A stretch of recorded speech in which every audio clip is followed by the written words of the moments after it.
The rain pattered against the grimy windows of the margins, a narrow bookstore wedged between a faltering cafe and a thrift shop on the edge of downtown. Elena Hargrove ducked inside, shaking droplets from her wool coat, her boots leaving faint mud prints on the worn oak floor. At 32, she was a creature of habit, editor by day, reluctant romantic by night. Valentine's Day loomed like a bad omen, and she sought refuge in the scent of aged paper and forgotten tales.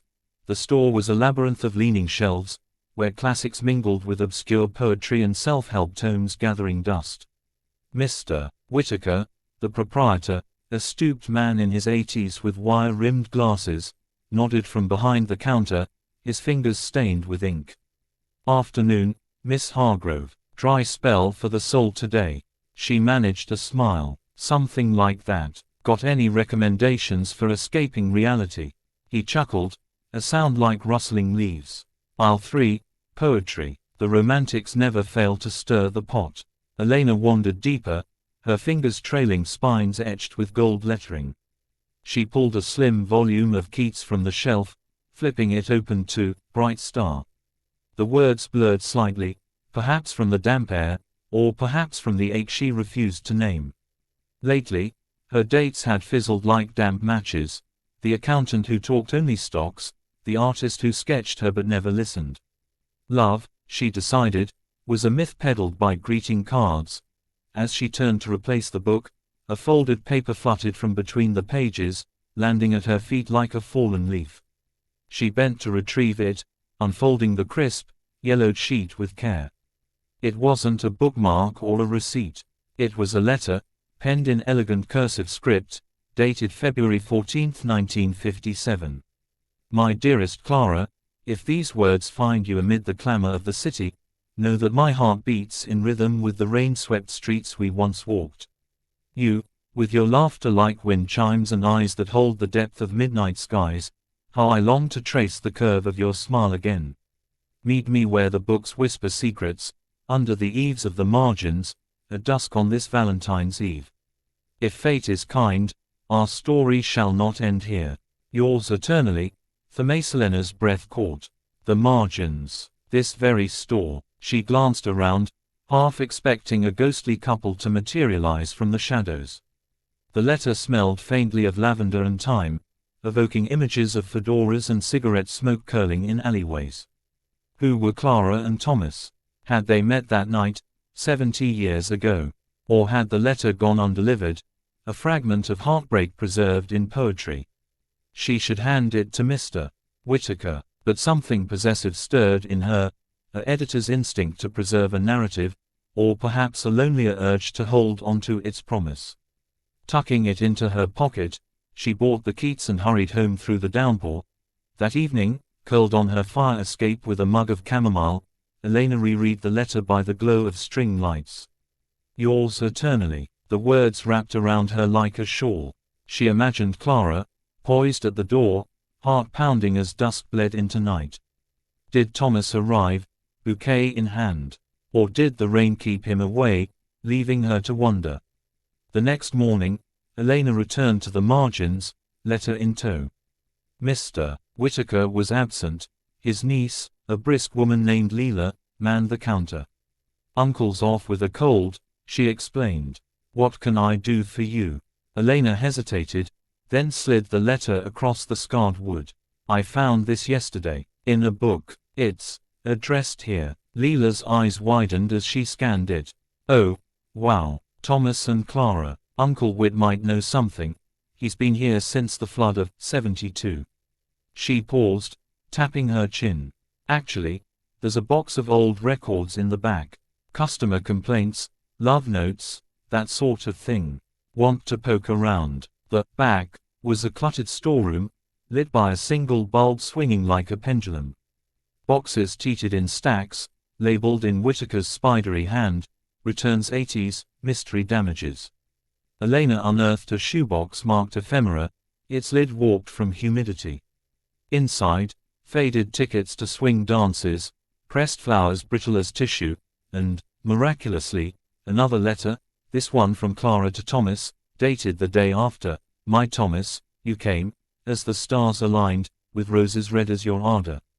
Beneath the eaves, as the world washed clean, I knew, our whispers would echo through margins unseen. But war calls you across the sea, and I to the factory lights. Write to me, love, from the front lines of your heart. Forever your Clara. Elena's pulse quickened. War, Korea, perhaps. She rifled further, finding telegrams of safe returns, a lock of auburn hair tied with ribbon, and yellowed photos, a young couple arm in arm outside the store, Clara's veil fluttering in the wind, Thomas in a crisp suit. They had married, they had endured, but the trail grew cold. No obituaries, no final chapters. Leela suggested the city archives, a rabbit warren downtown. Elena, fueled by an inexplicable pull, went that afternoon. Rain slicked the streets, mirroring the tears she blinked away as she pored over microfiche reels. Hours blurred into a haze of dates and names until, there, Thomas Riley, born 1930, died 1982. Clara followed in 1995. No children listed, but a notation, donated collection to the margins, 1970. Back at the bookstore the next day, Elena confronted the letters with fresh eyes. They weren't just relics, they were a map to something unfinished. On impulse, she penned a reply, not to Clara, but to the ether. Dear Thomas, or whoever listens in the wings, your words cross time to find me. In a world of swipes and screens, your ink feels like magic. If love like yours still lingers in these walls, let it find its way to a heart that's forgotten how to hope. Elena slipped it between the pages of Keats, right where the first had hidden, and left it on the shelf. Valentine's Day dawned grey and sodden. Elena avoided the florist stalls and chocolate peddlers, burying herself in manuscripts at her desk. By evening, restlessness gnawed. She found herself at the margins again, the bell tinkling like a summons. Mr. Whitaker was back, rosy-cheeked and brewing tea in a samovar. Miss Hargrove, he said, peering over his glasses. You look like you've seen a ghost. More like chased one. She confessed the letters, the archives, her own foolish note. He listened, eyes twinkling, then vanished into the storeroom. He returned with a slim envelope. Found this wedged in a ledger this morning. Addressed to, well, fate, I suppose. Her hands trembled as she opened it. Inside, not faded cursive, but fresh ballpoint, Dear Elena, or whoever deciphers the code, I don't know if you're real or a dream I had while steaming lattes, but your note was waiting when I shelved returns today. Thomas and Clara, they were my grandparents. The store was their haven. Grandpa proposed here, under that very skylight. Grandma kept their letters as talismans. If you're the woman with the rain-damp coat and curious eyes I've glimpsed these past months, meet me at dusk.